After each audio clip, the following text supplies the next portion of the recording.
Hi, everybody. Hope you're all enjoying your day. I sure am because I get to start it here with the Livin The Dream video podcast. I'm Rishi Barran with the Dan Patrick School of Sportscasting, and there's nothing better than reconnecting with an old friend, somebody who has done a great job of keeping up with me since graduating from our program, and now he is out west doing great things for Fox Sports. He's a production assistant, but does so much more, focusing on both the NFL and NASCAR side of things and auto sports. We're going to get deeper into that in a minute because that's where his real passion lies. I'm talking to Ben McDonald here on episode number 34. Ben, you are joining us from back home in Indiana, where you're spending a little time before the big race. Thank you for your time with us today. Yeah, I'm happy to be here, Rishi. I've been a big fan of the show.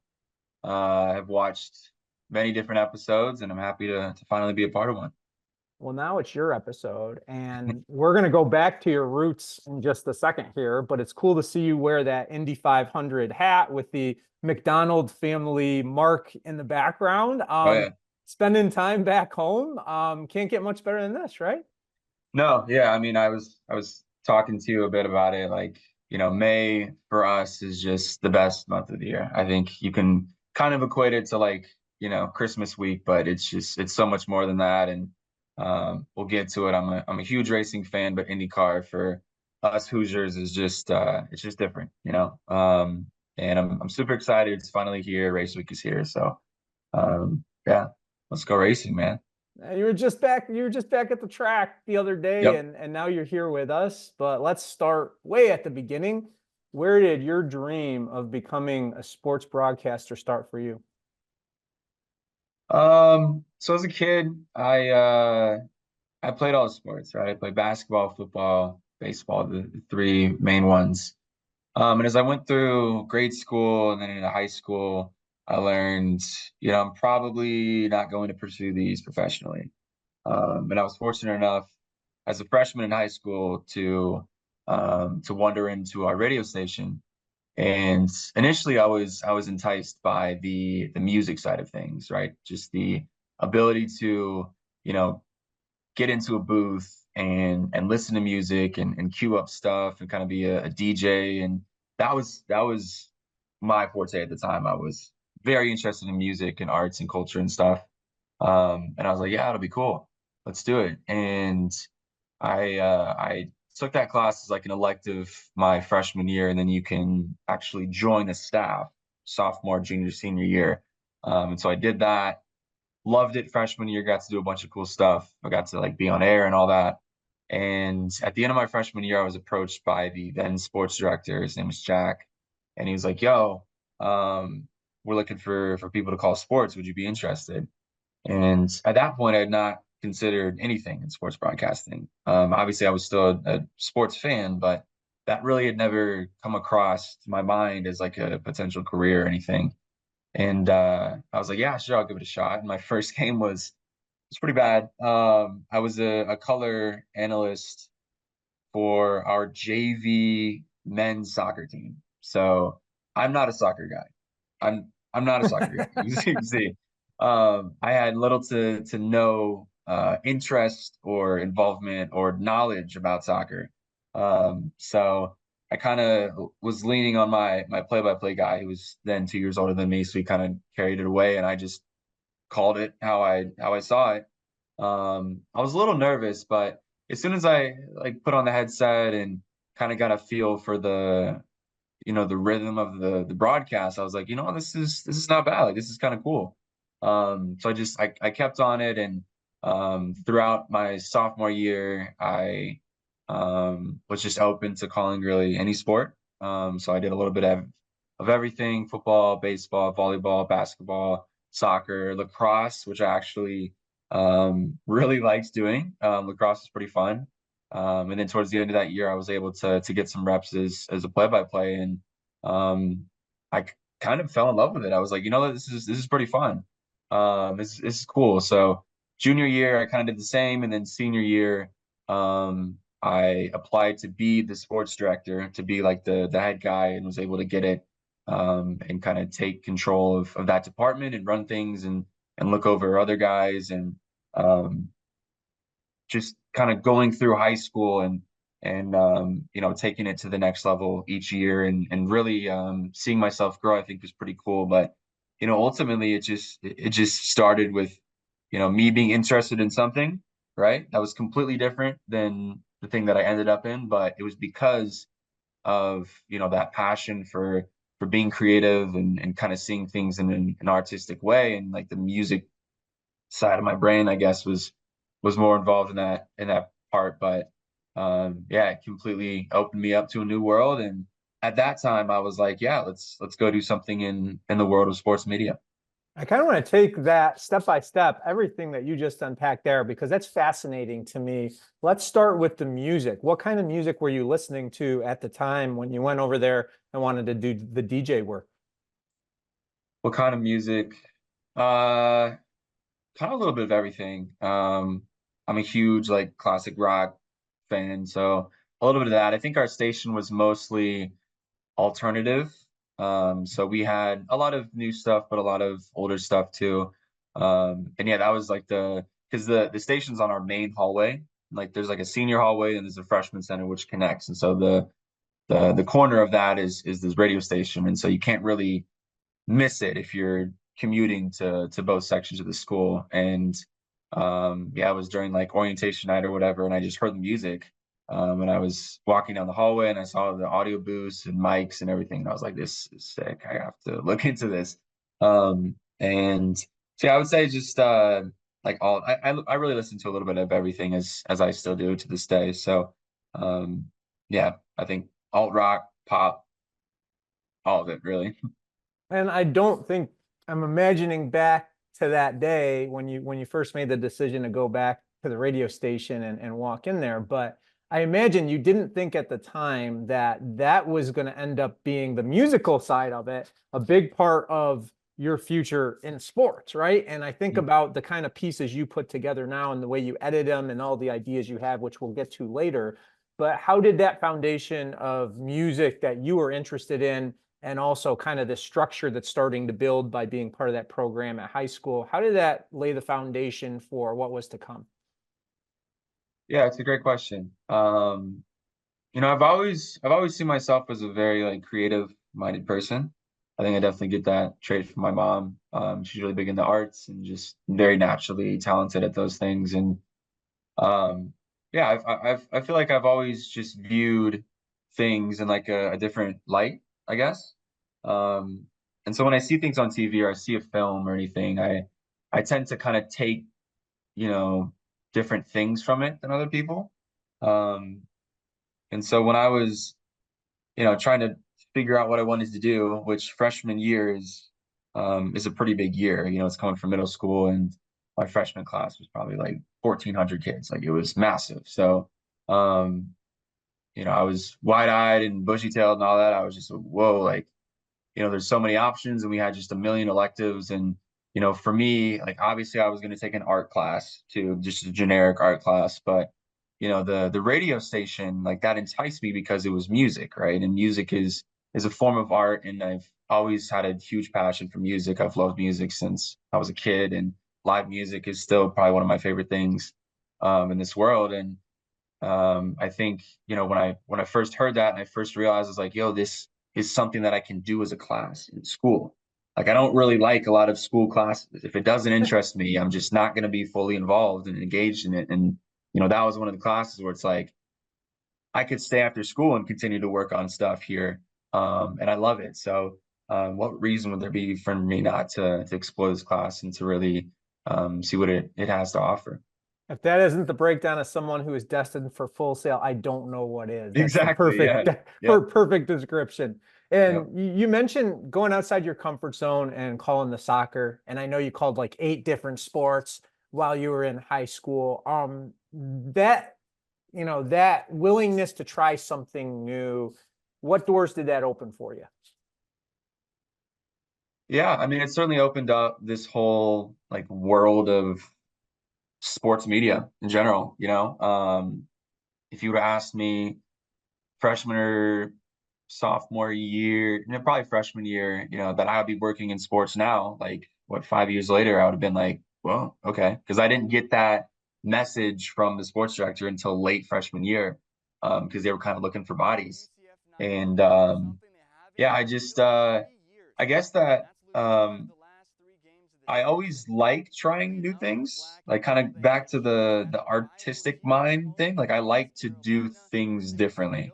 Um, and so, during the freshman year, they kind of expose you to different sections of the radio station in different departments. Like there's a news department, there's a promos department. Sports is kind of separate because they do stuff like extracurricular, like outside of school hours and stuff. So that was a little bit separate. But um, yeah, I was really big on just like kind of exposing myself to something new and just seeing if I liked it or not, right? And I think that's something that I take even to this day with Fox. We as PAs we do a million different things, but I really try to, hey, be quiet. I I can't really even try hear him. to expose myself to new things and just see how I feel, after I do things, and then, try to think to myself if I could do it better, if I could, make changes to something to make it a better piece. So I think that's something that's great for young people to do, and certainly anybody, in high school or college, is to open yourself up to new experiences and to just see if you enjoy it. Because if you don't, then you're probably not going to put your best foot forward and have a good time while doing that. So I would say that's probably what I took from it. So now you got the headset on, you're calling the action, you're learning all kinds of different sports, you're getting that experience. What kind of passion did that unlock inside of you that, hey, I might want more of this? Yeah, I think um, I just enjoyed the feeling of like being on air and being heard.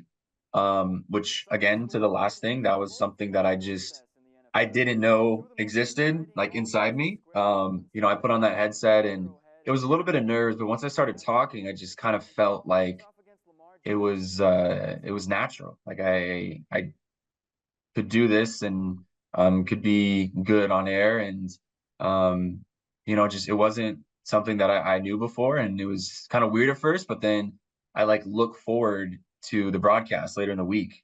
I remember I missed a couple of like I was running cross country at the time. I missed a couple of cross country practices after school because I had a game. And my coach like started noticing that. He's like, "Oh, so you're really taking into this radio thing, huh?" And I was like, "I guess, I don't know. I'm going to call like JV, whatever." But yeah, I was enjoying it, and as that went on, I really took a liking for it. And yeah, I mean, senior year, like it was that was kind of plan A. There really wasn't a plan B. It was just like I'm gonna go somewhere and study sports broadcasting and try to get my foot into the world of sports media in some sort. So obviously I ended up at Full Sail, and things have worked out pretty well since then. But um, yeah, I think just from the first time that I put on a headset, I just felt kind of natural doing it, and um, I just felt like I sort of belonged on air, I guess. I don't And know. as you got that experience and you perfected your craft a bit while doing it, they gave you an opportunity to run the department, more than a dozen people in the department. So now you're running an operation that seemed to be pretty successful. You're covering a lot of events, you're covering some big events. What was it like being in charge? Yeah, that was certainly a new experience. Because up to that point, I'm maybe 17 years old. I think I was working a part-time job at that time. I think I was working at like a deli. But that's, completely different, right? This was an actual, role where I had to be sort of a manager for, yeah, like you said, like 12 to 15 other people, and a lot of which were underclassmen. And they would come to me with ideas, and I would, either approve of them or kind of tweak them, or just be like, no, I don't really think that's the right time for that. But also it was just like holding them accountable for things too. And I really learned that, it's tough to um, to kind of have a final destination for these pieces and like where we want to be at the end of the year, but like keep these guys, going forward throughout because, there'll be some days where there's not a lot to do. And I would, routinely like walk into our booths and find kids, just kind of hanging out, not really doing stuff. And I'm like, hey guys, like, we got, the awards show coming up. Like it'd be great if we can, kind of put together some reels or whatnot. And or I would come in and ask them about because a lot of them had weekly shows too that they would put together a little rundown for. And so I would come in and check them on that. And it's weird. Like the dynamic I think was a little weird too, because it's like I'm a senior talking to juniors Hmm. about their show. And like I got the sense that they were listening to me, but also not really listening to me. So Sure. I think most of all, I just benefited from getting the managerial perspective from it and sort of learning what really goes into running a radio station because it was truly like 100% student run. Like we had a station director that obviously was a bit older and he actually ran the class, but everything that we did production wise was all students and all Uh-huh. the games and the broadcast and everything. And I'd say we were probably the best in the state for those 4 years that I was there. We won all sorts of awards. We went to New York City and got some national awards too. I got a Wow. couple of national awards too.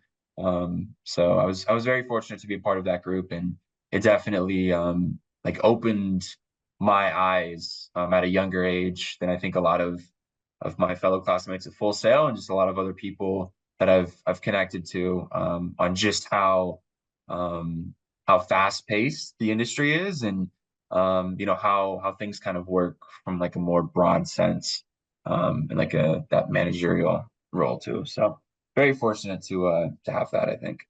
And what better place to do all that than Indiana, right? Everybody knows about the racing, everybody knows about the basketball, football, everything else. As a young man who clearly got invested in sports at a young age, uh, take me to that mecca of sports of Indiana.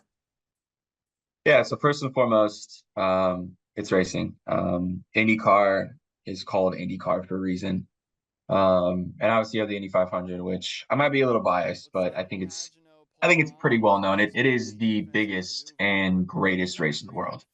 Not only because 350,000 people show up to it and it's the largest sporting event um, in a single day, but just the race itself is Indiana. It's one of the main things that the state is known for, if not one of the primary things that it's known for.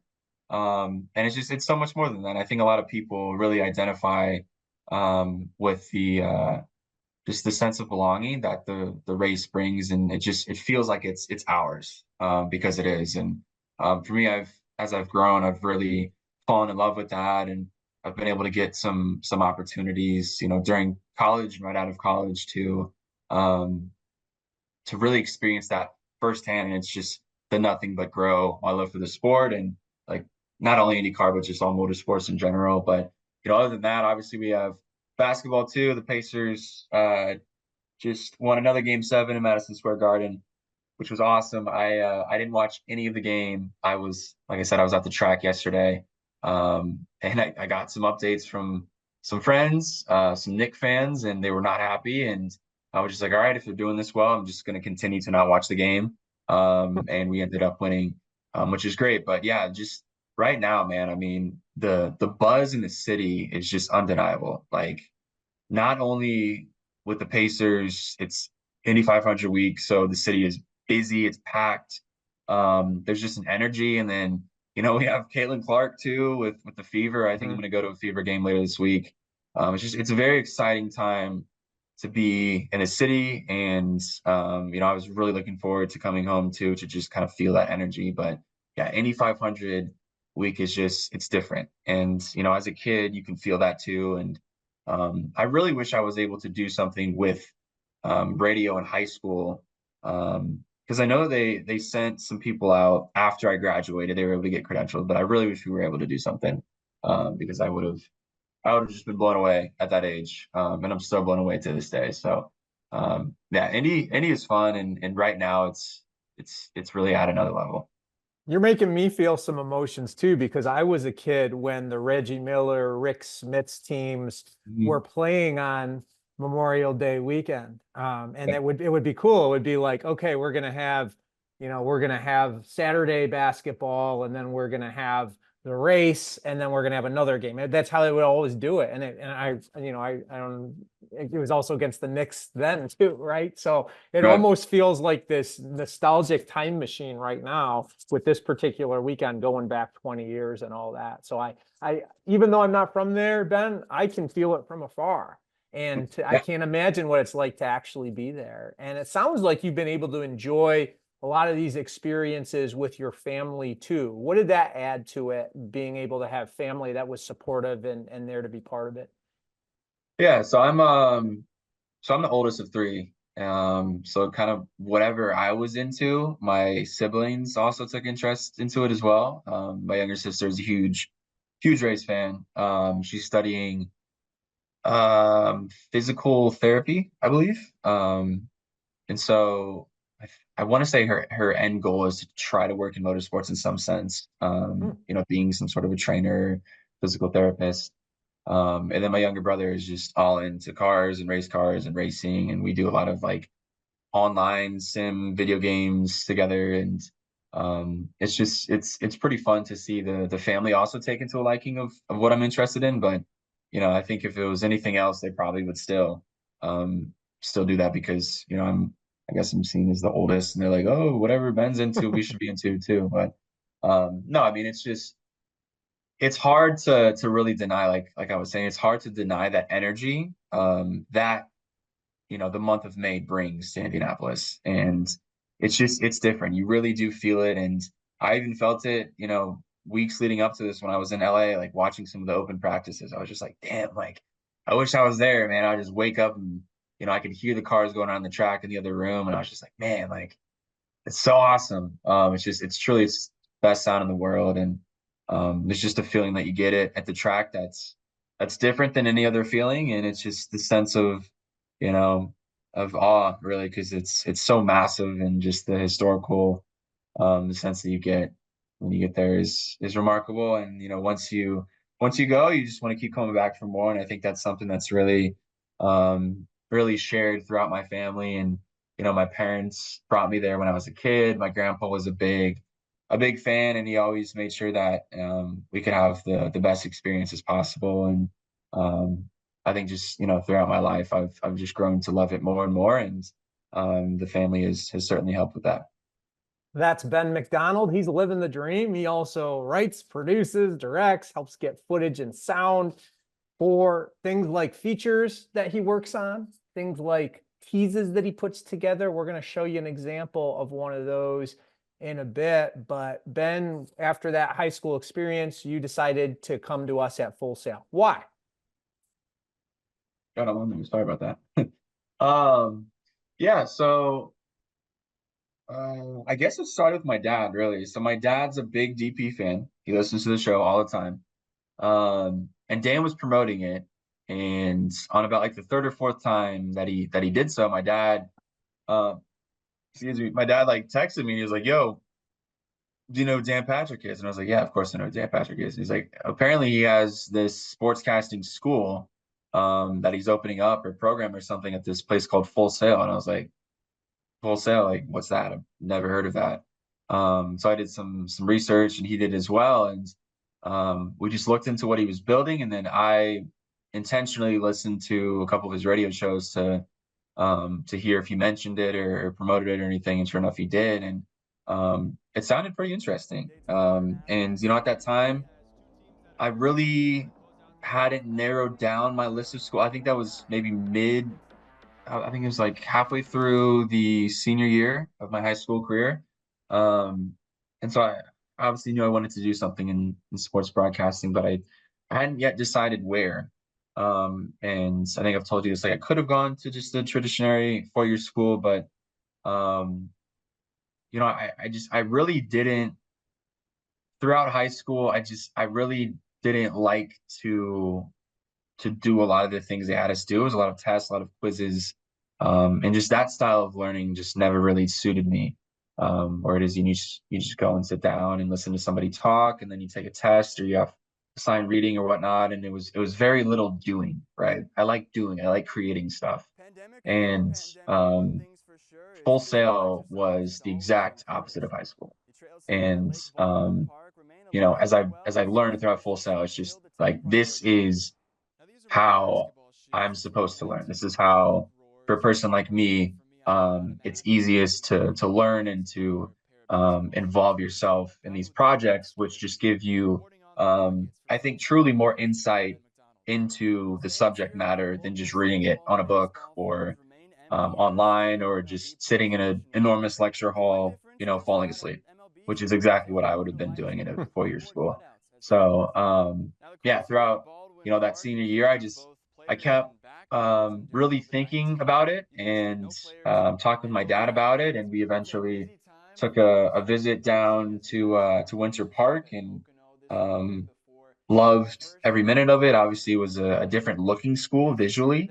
It didn't really look like any other campus to a university that I had toured that far or that far. Yeah, I guess that far in the college search. But yeah, I was kind of down to like 3 or 4 schools, I think, when we found Full Sail. And then after that, I was in. I was set on going down there, and I really didn't care that it was in Florida. Like I love the warm weather anyway. And I think my dad and I were just like, all right, let's do it. Let's take a chance here. And um, I think it was ultimately the right decision for sure. And you jumped right into calling games at Full Sail when you got there. Clearly, that was your background, right? You probably had like hundreds of them in the bag by that point, or lots of games that you had called. You'd done a lot of your radio work besides calling the games too.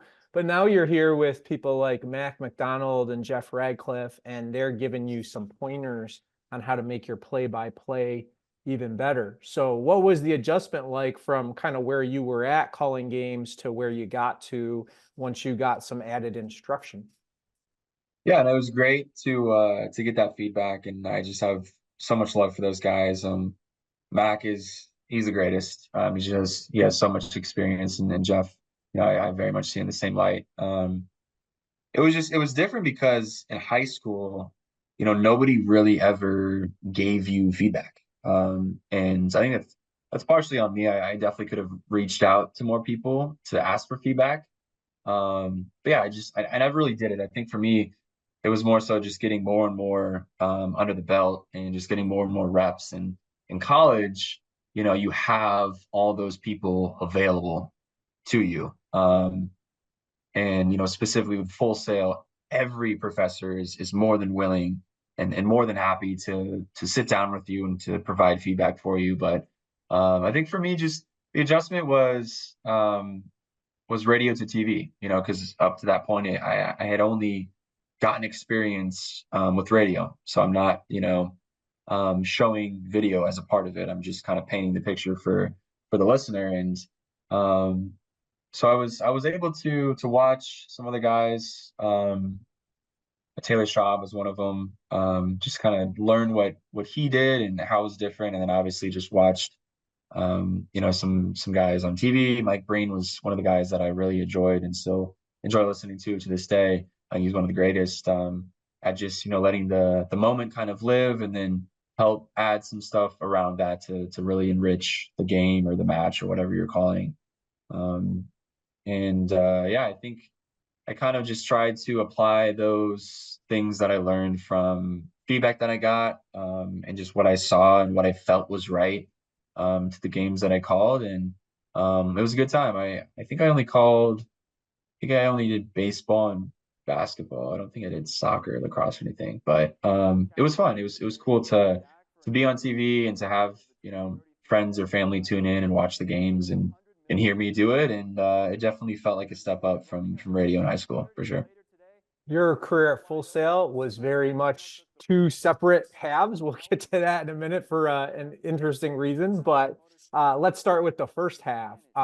Much like in high school, you jumped right in. You got involved. You came to pretty much everything we did. You did a lot of different things. What was the energy you felt as you started the program and just kind of this is something new, we're diving into it. What was your early program experience like? Um, I will say I did think that the program in general was going to be a lot different than it actually was. I did think that it was going to be, I don't know why I thought this, but I did think it was going to be more like a traditional classroom setting. Like I heard that there would be like projects and stuff that we'd work on, and there'd be opportunities to get experience, calling sports live and, be in studio and whatnot.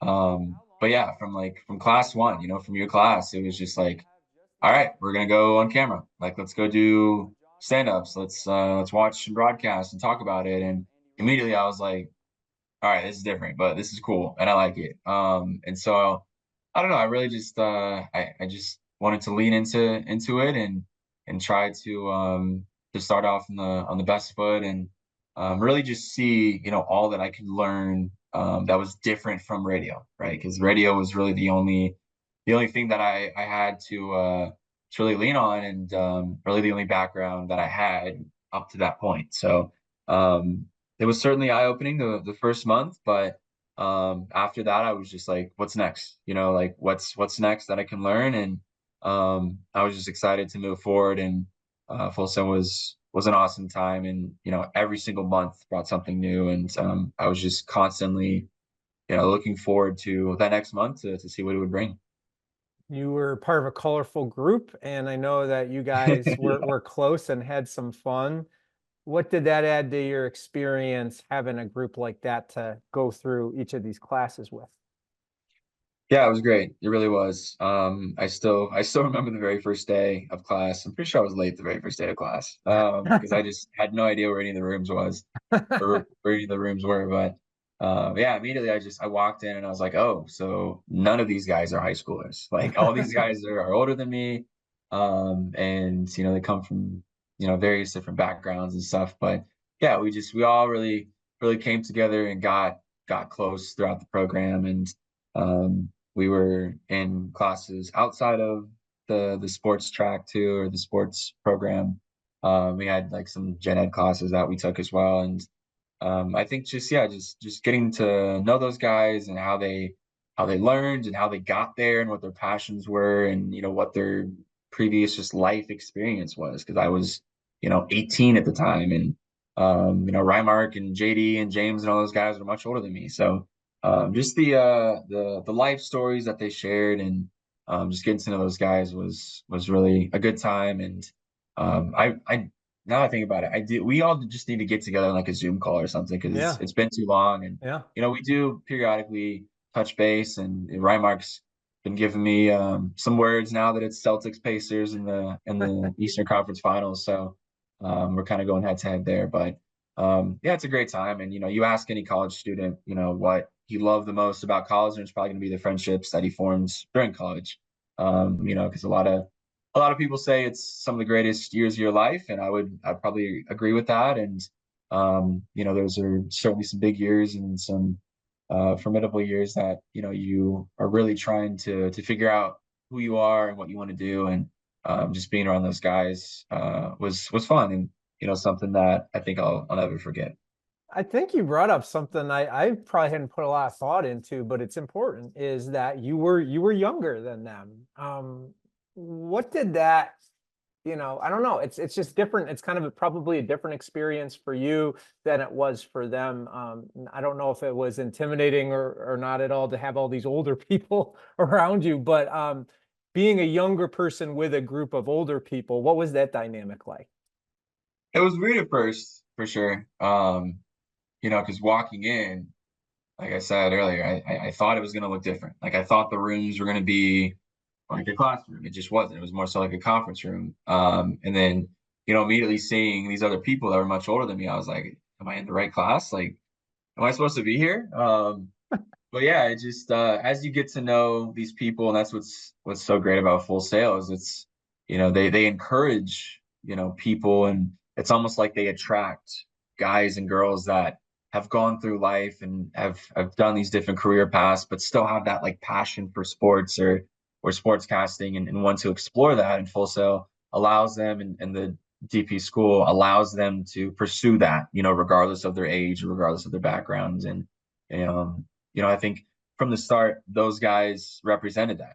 They had gone to other schools and graduated and done other things. And, now they're here to pursue sports and life in sports media or sports broadcasting. And I just thought that was really cool. And I grew to respect those guys and really, really love those guys as friends. And, I talked about it a lot, like Rymark and JD, those guys like were pretty much my older brother, like a big brother to me in college. And I hung out with them at their house all the time, or their apartment all the time.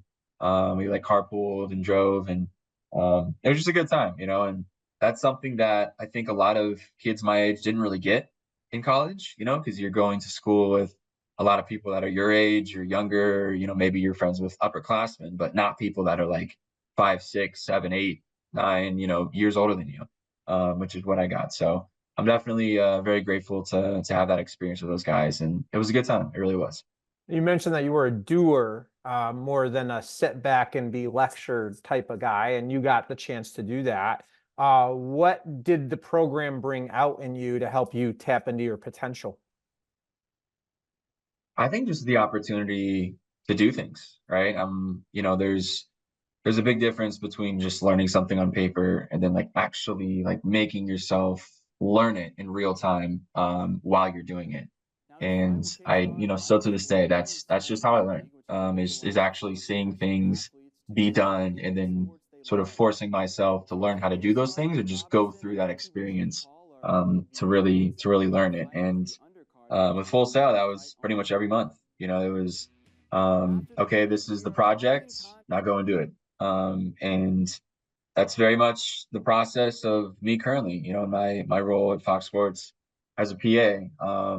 And I very much took that approach as I did in college to how I do stuff now. It's all right, there's a problem, go and fix it. Or all right, here's, the project that we're working on. Now, what are the things that we need to get accomplished prior to shoot day, or here's the setup things, or here's the crew we need to build. Like it's just, and that's how live TV works. It's just here's what we're gonna do, and now let's go and do it. And yeah, that's really what I took from the class is just all the opportunities that I got to just go and do stuff, which I really appreciated and still appreciate very much to this day. That's Ben McDonald. He works for Fox Sports. He's a production assistant over there and does many, many, many things, focusing mostly on NFL and NASCAR. Ben, I mentioned there were kind of two halves to your college experience. The big pitfall in the middle was COVID, right? COVID hits. That changes plans a bit. How did you handle that? Yeah, COVID was weird, man. COVID was a weird time. Because yeah, to your point, it really hit right in the middle or towards the later half of my college career. And granted, my college career wasn't very long; it was like 2 years, but still, it was very different. I was fortunate enough to go to a place like Full Sail that really didn't have any sort of delays with the education part of things. We just kind of kept rolling as we did throughout the pandemic, and because of that online learning system that we use, we were able to just keep chugging along really without any delay.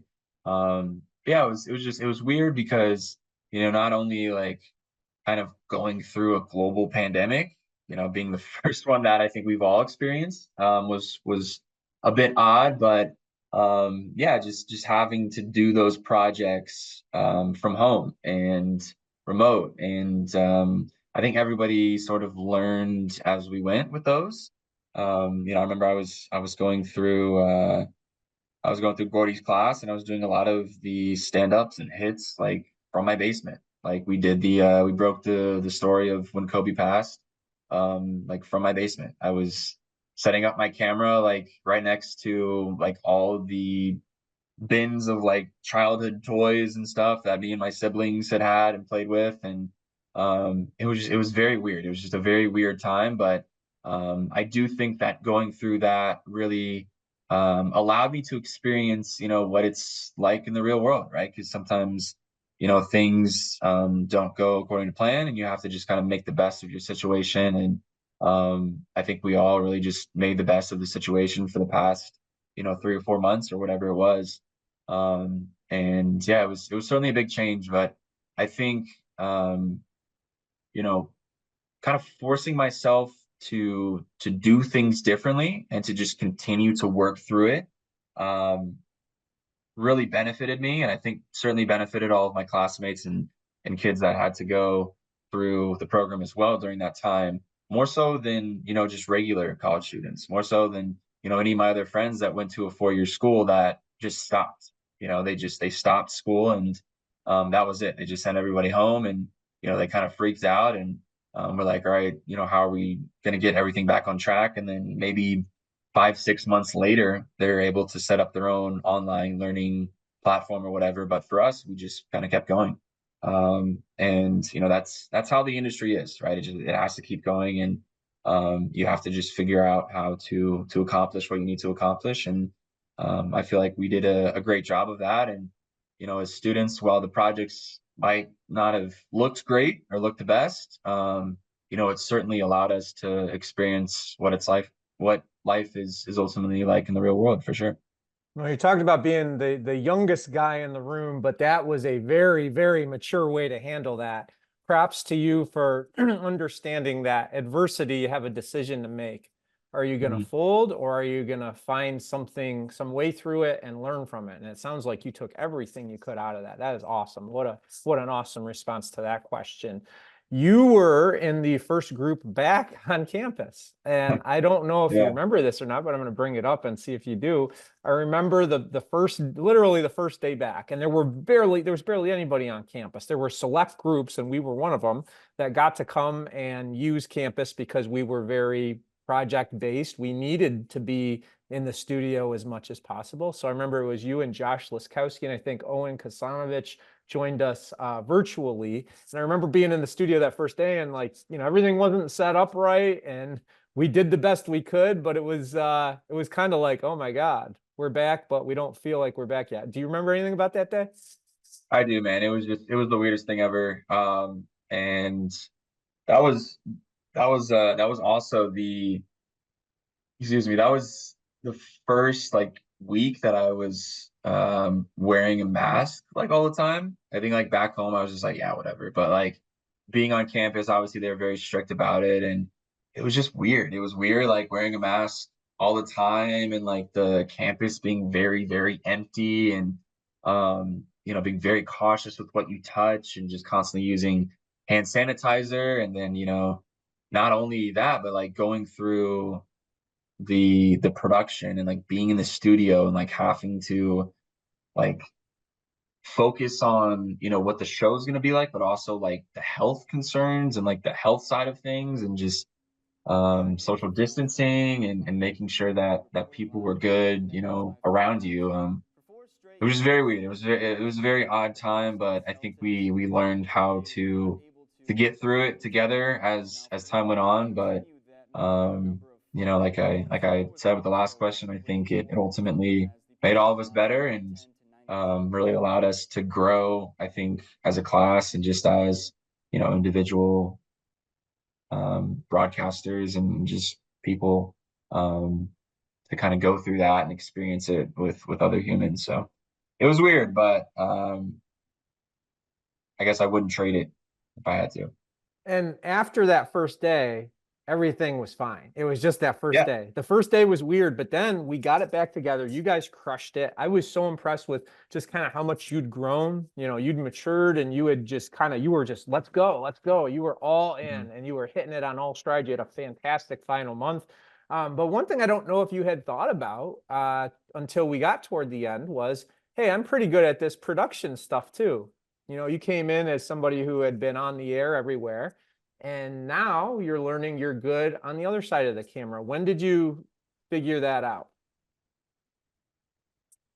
Yeah, that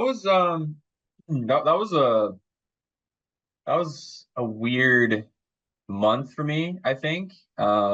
Because like obviously my main focus was just getting through it and getting that diploma, but I really wanted to make the best reel that I could. So I was trying my best um, to really make great segments and great pieces and to try to be creative. And, through COVID and the last couple months, just being remote and really like diving into Premiere and just living in that editorial side, I think kind of sparked some things for me. And I enjoyed making, I think it was Gordy's class, maybe, that we did those like little 3-minute pieces or like little sportscasts where you had to do like an on camera and then like create your own graphics and transitions and stuff. And I really had fun like putting those together and like going on YouTube and looking up like cool transitions and stuff and teaching myself how to use Premiere in a cool and creative way.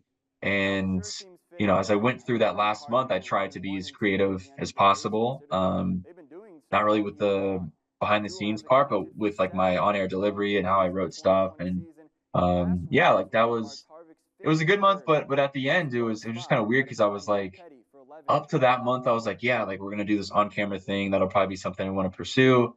Um, but I don't know. There was like another part of me, like the back side of my brain or whatever was just like, the production side thing might be cool as well. And obviously I was big into motorsports at the time. I was doing pretty much every piece I could on motorsports and IndyCar and whatnot. And so I was like, what if I would be able to find something to kind of combine that, or if it's not racing, maybe it's another sport, but just being able to produce things in a cool and creative and just a different way for people to see, might be cool. So it was certainly rough, and this after graduation, trying to find a job because of COVID and the pandemic and stuff. And so I kind of bounced around and did some part-time jobs, worked at a warehouse, and it was awful, but I kind of stuck it out and was able to find a way into Fox Sports out in LA and took my chance there. And it's been a wonderful time there, and I've got to do so many cool things and really unlock that side of me that's I think been kind of waiting to reveal itself the past couple of years or so. And it's been great fun. And all that perseverance through the job search during COVID has paid off. That leads us to where we are today and our second big question: what's it like living the dream?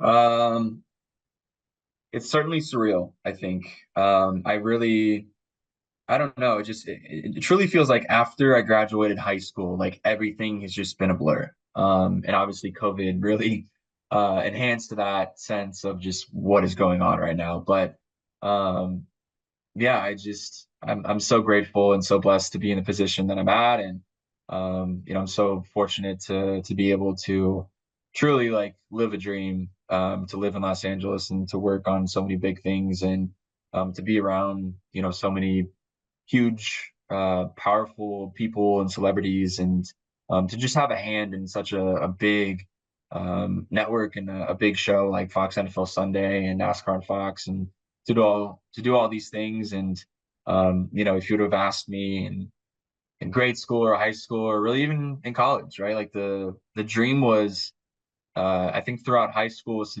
to end up in Los Angeles to do something. Like obviously I was big into music. I was like, oh yeah, I'll be like a music producer or an artist or whatever. I'll like make something.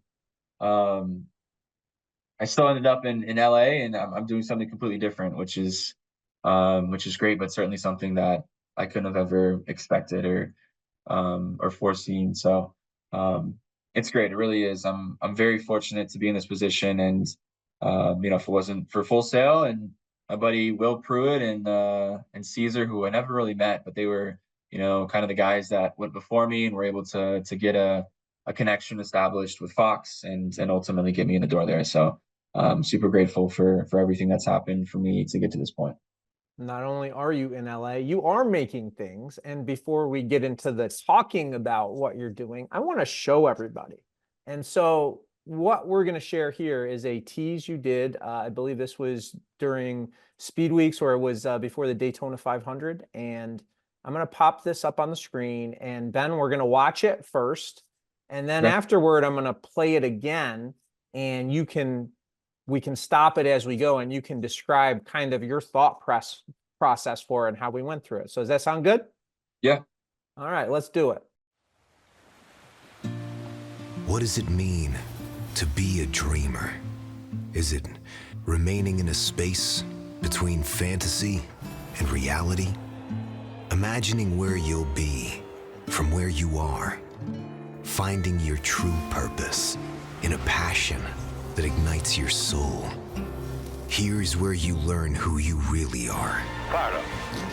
There's no bigger place to make a name for yourself. The history, the tradition, racing at Daytona. No bigger prize for laying it all on the line. Trouble further back, up and into the wall. The lure of victory. All the way to the checker. It's what fueled the greats. Celebration underway. And now attracts new challengers, hoping to start a legacy of their own. At Daytona, anything is possible, but you can't just dream about it. So make the move. A tremendous move. Austin Hill will grab the top spot. Conquer the moment. History is waiting to be written. All right, that was fun to watch for a number of different reasons, but it really hit me in the heart there, Ben. So I'm going to bet that's kind of what you were going for. Let's start it at the beginning, and I'll bring the volume down a little bit, but tell me when to pause it, and you can go over stuff as we do, okay? Sounds good. What does it mean to be a dreamer? Is it All right, stop here. remaining Yeah, so I've alluded to, I'm a big racing nerd, big racing fan. But that's been constant since a kid. Like as a kid, this is what I did. I played on the ground and I would have races, and I would throw a million different cars out there and wreck them and drive them in circles and make noises. And people that would come into our house for various reasons would be like, what is he doing? Like, why is he making noises like that? And my parents would just be like, oh yeah, he's into race cars. And so I wanted to show that, because there's so many kids out there that do that. And I was one of them. And, this piece truly was personal for me. I was very grateful for the opportunity to get it. And while it is only Xfinity, I really wanted to do something special because Daytona is special. And I wanted to show that. And, with this shot here, and we kind of cut to it throughout, we were able to get some little Xfinity cars, some cars that are actually going to be in the race, and then just some other random cars, because that's what kids throw in when they're playing random cars. But that world we wanted to live in, and so there's a couple of BTS pictures that I showed you, but we wanted to really live in that like microscopic world. Because for the kid, that's his world. That's what it feels like. How far in advance of the race did you shoot this? Probably, I think we shot a week before, like a week or 2 weeks before. The initial pitch was the initial idea was to have it shot in Daytona. We weren't able to do that, just for logistics reasons. And we had a lot more crew available out in LA. And obviously we have plenty of beaches there. So we just shot it in Long Beach, which kind of looks like Daytona and like has a pier similar to Daytona. So, everything from that end is pretty much cheated, but from the sand and the cars and everything, I was like, what better way to represent Daytona, which stems from racing on the beach, than to have a kid, racing his own cars on the beach. So that's kind of what we were going for. And like I said, just really personal. And I spent a bit trying to find the right music. And for me, back to my music roots, like I'm not going to even begin to put together a piece unless I find the right music. I feel like music is so important and really like sets the tone for the piece. And if you can find the right bit of music or instrumental or score or whatever, it can really just heighten that the feeling and the emotion of the piece. And I really think that's important. And it's certainly that I think came across with this piece, and then with the Andretti one that I just did as well. I think that's how I really want my pieces to feel. So I think we did that. You fooled me. I didn't know you weren't at Daytona. between fantasy Yeah, and reality? great. Imagining where you'll be from where you are, finding your true purpose in a passion that ignites your soul. Yeah, Are so right those there, actual drivers? You really They are. Yeah. So right there, that little like montage section too. We wanted to kind of continue that personal feel, and so we reached out to our NASCAR connects and our Xfinity Series connects, and we're able to source some like actual old, footage. And I think right there was just primarily pictures of real Xfinity drivers, just guys as kids, and young guys that wanted to eventually end up here, right, racing at Daytona and eventually graduate to the Cup Series and have a shot to win the biggest and best NASCAR race in the world. So it was certainly cool, but another thing, just like the music, like that was essential. We had to have. Let me play it. There's no bigger place to make a name for yourself. Yeah, we had to have kids in it to really relate to that No theme. bigger prize for laying it all on the line. How much went into the editing of this? Victory. It's what fueled the greats. So I will say a lot of our NASCAR pieces are very quick paced, like very fast. And we only had like a minute. I think this piece is like a minute 10 in total. So I wanted it to feel quick, but I also wanted us to kind of live in each moment.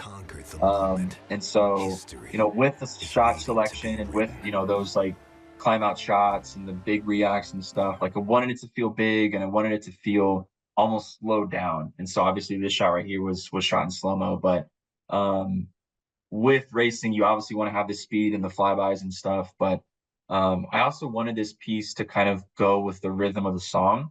And so with the shots that we chose, we wanted to make sure that they were very clean, very crisp, and just very telling of just how big, racing at Daytona and how it feels, obviously with the wrecks and whatnot. And we slowed some of those down to really enhance, just the carnage and everything flying around. And, obviously with Daytona, there's always a big one or multiple big ones and wrecks that really kind of paint the picture for the weekend. And so I'm really happy with how it came out, but yeah, without, the close-up ISOs of the drivers really showing emotion. And I'm a big fan of getting like super macro shots of people's faces.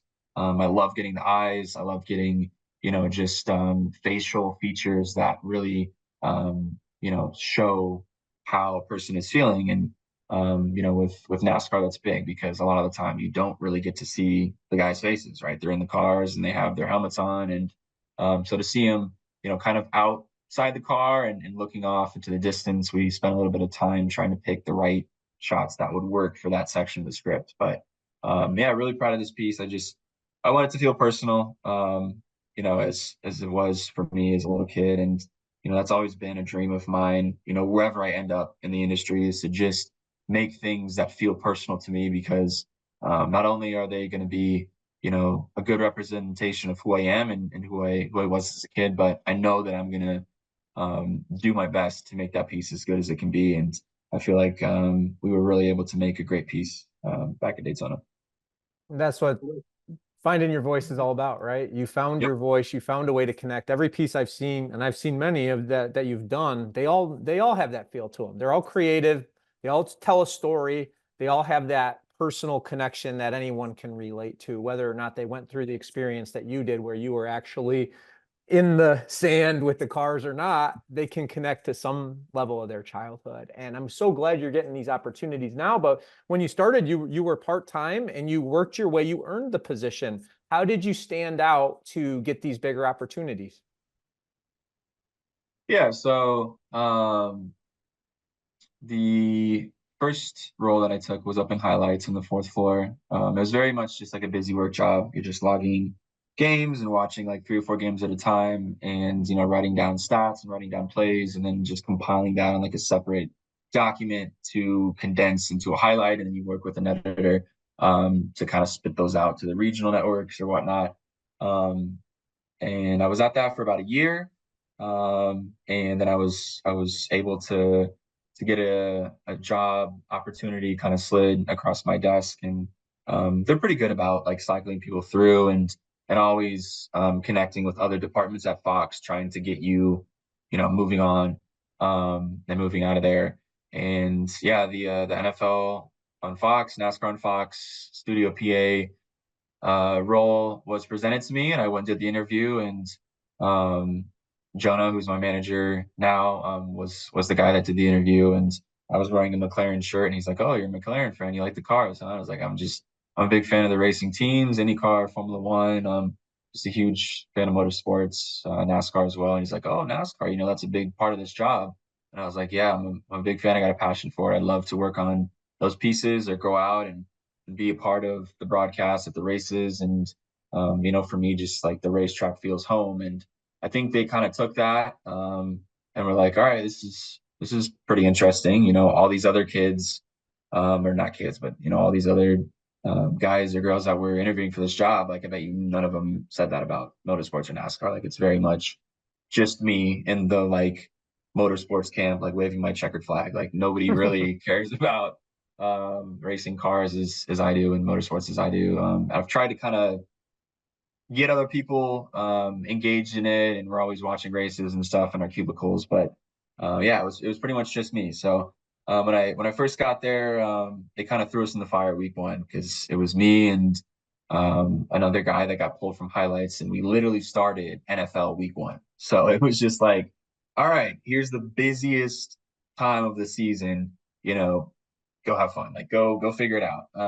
And like to the point that I was getting at later, it was very much just like figuring it out, like learning how to do stuff on the fly. And yeah, it was weird at first. It was definitely difficult at first. I was very stressed out, a little bit overwhelmed, but I kind of just learned to take each day one day at a time. And then as I started feeling more and more comfortable with the role and just kind of with everything that comes at you, because there's so many things that you learn. Like there's new softwares that you learn, there's new people that you learn.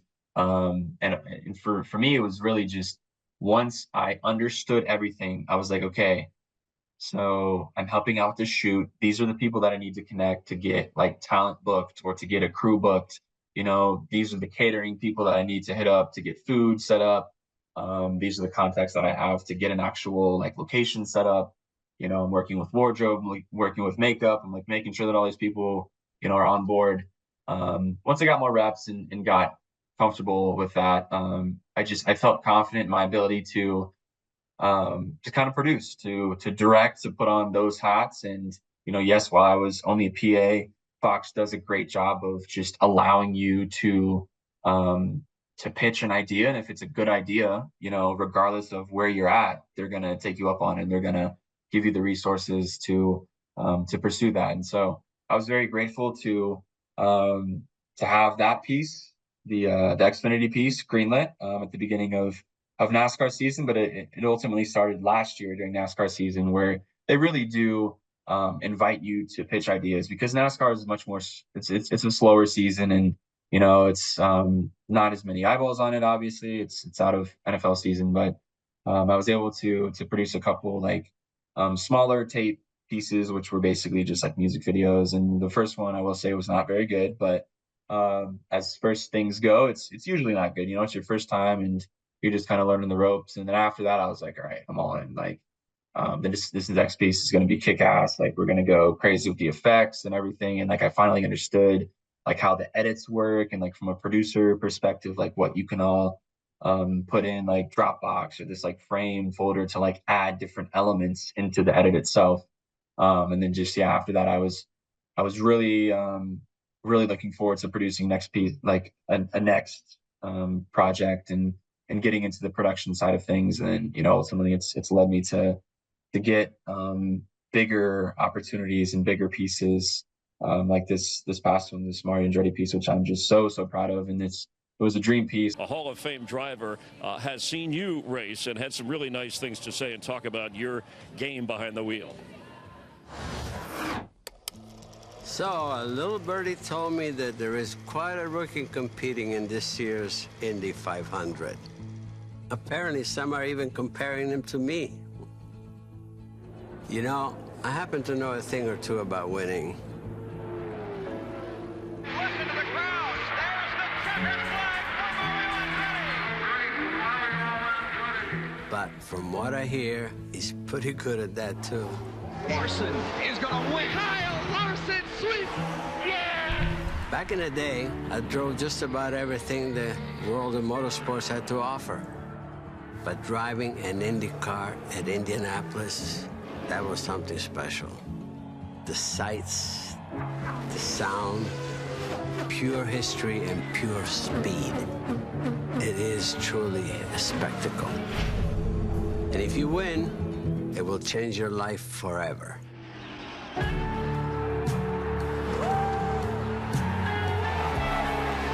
Attempting a double isn't easy.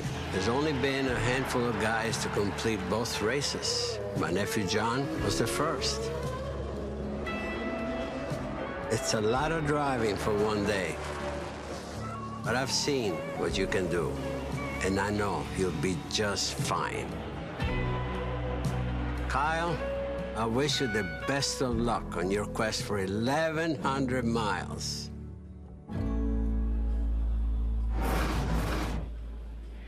Wow. Yeah, no, that's, I mean, he's just somebody I think we've all looked up to for a long time. So, yeah, to see that piece is it means a lot to me, really does. And I'm sure my dad's watching right now too, probably tearing up. You'll hear Mario Andretti talk about that. You're part of the Emmy-winning Fox NFL Sunday team. What's it like working on that show? Yeah, the show is great. It's crazy, it's hectic, it's brilliant, it's funny, it's chaos, all combined into one. It's the biggest and best, pregame show, I think probably in all of sports. Obviously the guys at TNT with their NBA show is pretty good too. But I think our group of guys is just so charismatic, and they genuinely care about each other, and it comes across on the screen. And our producers try to keep that same feel with the tape, with everything else that you see throughout the show. They want it to kind of complement what you see with the guys. And we really try to do that. And I haven't gotten an opportunity to like really produce or direct anything for the big show yet. It's mostly the kickoff show, which is the pre show, I guess.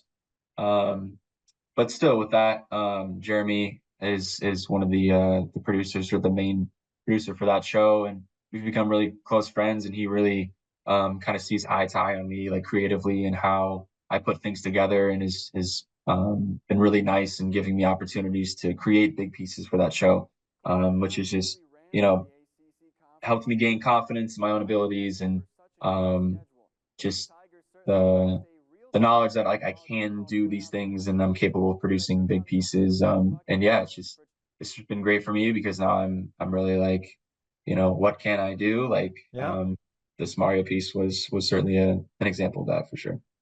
All right, final big question. What are your future dreams within the business?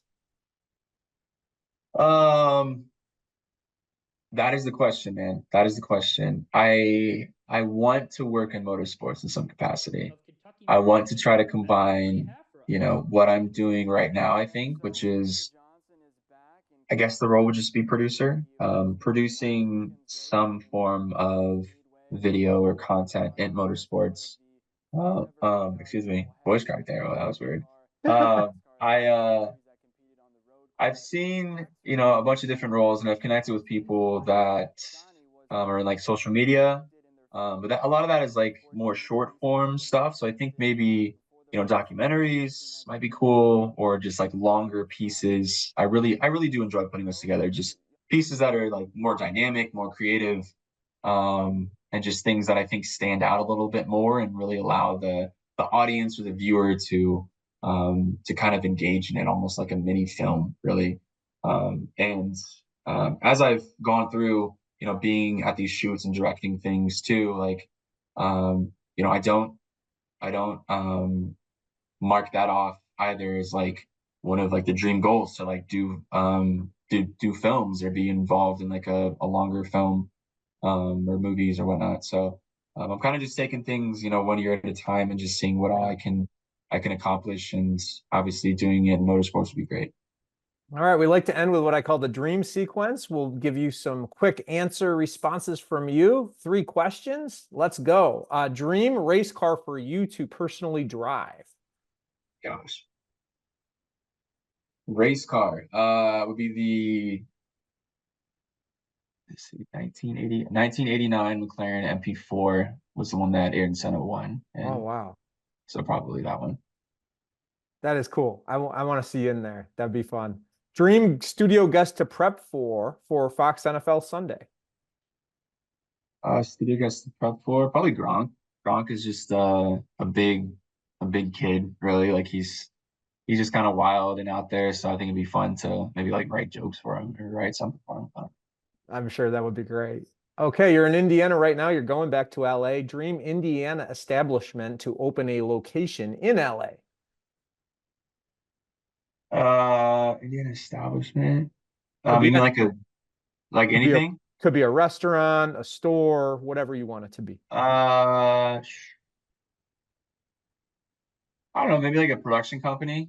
I've been looking at trying to get into production companies out there, so maybe one that's just like solely focused on motorsports. Love it. Awesome. Yeah, that'd be perfect for you. All right. Mm-hmm. Last thing. Any advice you want to share with anybody watching as we end this episode? Yeah, man. Just take advantage of every single opportunity that you get, and just don't ever be anxious or scared to try new things, because that's what I did, and it ultimately was able to open up some doors. But with me, like internally, kind of open up some doors in my head, and I was like, yo, I can actually do this stuff, or like I have a passion for this stuff. And that's important, because I know there are a lot of people, and there's some friends, there's some people that I know, still to this day, that have gone through high school and gone through college, and they still just don't exactly know what they want to do. And it's not really a great feeling, and if you're spending all this money and you're going to college and you're having all these experiences, and then you get out and you still don't really, know what to do. It's kind of a feeling of you just feel lost, and that's just something you don't want to have. So, embrace the new stuff. You always said, Rishi, be comfortable with being uncomfortable. And, when you do that, it allows you to really kind of push yourself outside your comfort zone. A lot of times it allows you to feel things that you wouldn't have felt before. And sometimes it's a feeling of, like, oh, damn, like I'm on camera right now, but, maybe afterwards you're like, I kind of like that feeling. And you go back to it. So, just don't be afraid to try new things, and always take advantage of the opportunities that are presented to you. It's worked out for him. Ben McDonald, everyone. Ben, thank you for joining us. Go enjoy race week with your family. It's going to be an awesome weekend for you. Everyone else, keep on living your dream. It was a pleasure. Thanks, Rishi.